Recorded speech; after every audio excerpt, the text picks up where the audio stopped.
What does one of the richest men on the face of the earth have to say to those just beginning their financial journey?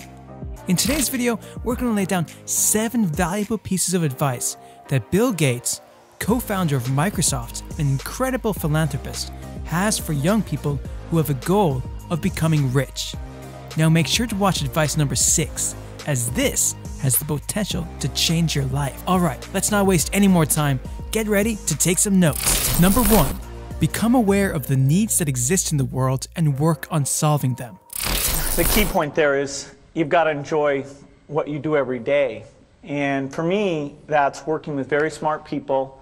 It's working on new problems. You know, every time we think, hey, we've had a little bit of success, we're pretty careful not to dwell on it too much because the bar gets raised. People's expectations of the products, we've always got customer feedback telling us the machines are too complicated, they're not natural enough. And the competition, the breakthroughs, the research make the field I'm in, I think, the most exciting field there is. There's some other good fields. Biotechnology is a good field because it's changing the world of medicine and health. But the computer industry, in particular software, you know, I think is the most exciting, and I think I have the best job in that business. Number 2. Surround yourself with people who help you reach your potential. Outside of that, if I had some really tough decision, I'd talk to my dad, I'd talk to Warren, I'd talk to my wife Melinda. So I have enough people that know me and actually know where my judgment isn't its strongest, where I might get overexcited about something or, you know, forget to think about something. And so they're good at correcting, particularly Melinda, good at correcting whatever those blind spots are. And I think it's good to encourage your friends and advisors to really give them that license. You know, I can go to a party and forget to say hello to various people or something. That's a very minor example of my blind spots. Not to the hostess. Number 3. Time is one of your most valuable resources.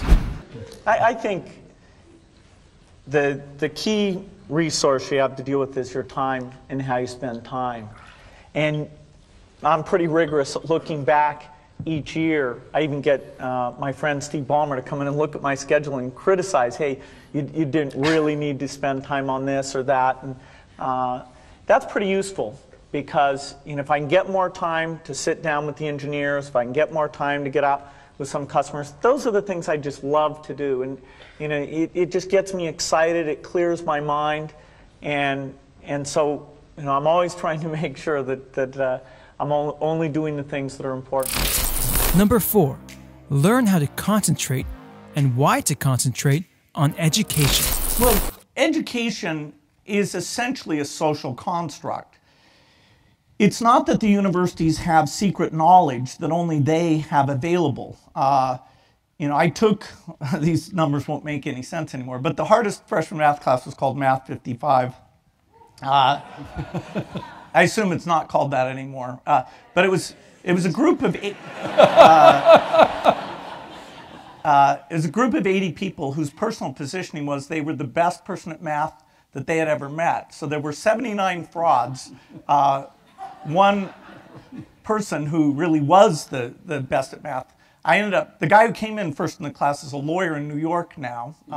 The guy who came in second is a professor of chaos theory at Princeton. And then I came in third.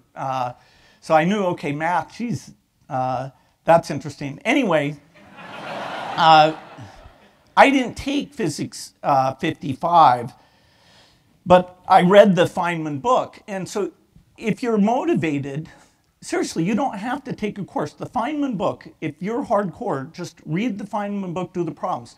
You want to learn to do software?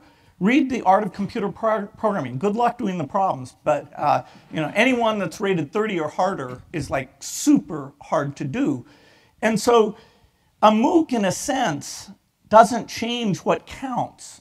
You know, it's always been in the textbook, but the percentage of students who just buy textbooks and read them and know the subject is vanishingly small. You kind of have to have this thing where a bunch of kids all come at the same time. And you know, if you don't study, you're going to get a bad grade, and your parents may not like that. you have to create all these social things in order for people to get into this mode of hyper concentrating and actually understanding, why should I concentrate? You know, if I'm a high school student, they put X's and Y's up on the board. How does that relate to my life?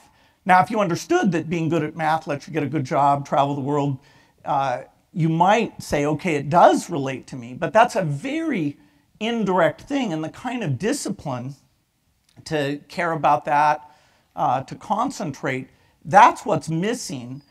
Number 5, procrastination is not a good habit in the real world.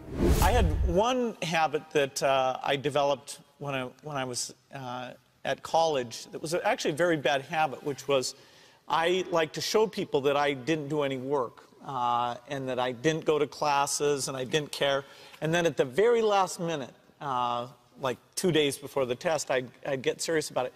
And people thought that was funny. You know, that was my positioning, the guy who did nothing until the last minute. Then when I went into business, that was a really bad habit. And it took me a couple of years to get over that. Nobody praised me because I would do things at the last minute, and I tried to reverse to students I'd actually, I didn't think that highly of, who were always organized and had things done on time. I'm still working on it, but procrastination is not a good habit. Number 6, block out an hour to focus on learning through books. You'd want to be sitting down for an hour at a time, because otherwise just getting your mind around, okay, what was I reading? This is not the kind of thing you can do 5 minutes here, 10 minutes there. Magazine articles fit, or short YouTube videos fit into those little slots. And so, you know, every night I'm reading a little over an hour, and so I can take my current book and make some progress. Number 7, stay curious. You know, it's hard to say what the ventures are. I mean, being able to concentrate on something in an extreme way, you know, is that nature, is it nurture? Maintaining curiosity. A lot of people lose curiosity in their 20s or 30s. So if you hand them a big, thick book, they're like, what? You know, am I going to read that? And then, you know, I was born at a time where I can go out and learn all these things. And then I have friends, you know, if I'm trying to understand quantum computing, a lot of times I get confused, so it helps to have friends who can come and say, try to straighten you out. And it makes your willingness to try to learn something, even trying to understand tornadoes, which are this funny 3D thing, you know, having somebody could show me where the visualization was and, okay, what are the unique conditions. I don't think I would have done that if I didn't have a group of people that had stayed intellectually curious, and that we had the internet to kind of feed us access to the latest thing. There you have it, folks. Whether you're pursuing stocks, crypto, business, or more, keep all of these in mind as you build up wealth and success. If you enjoyed this video and found it useful, please leave us a like and subscribe to the channel. Thanks for tuning in, guys. See you next time.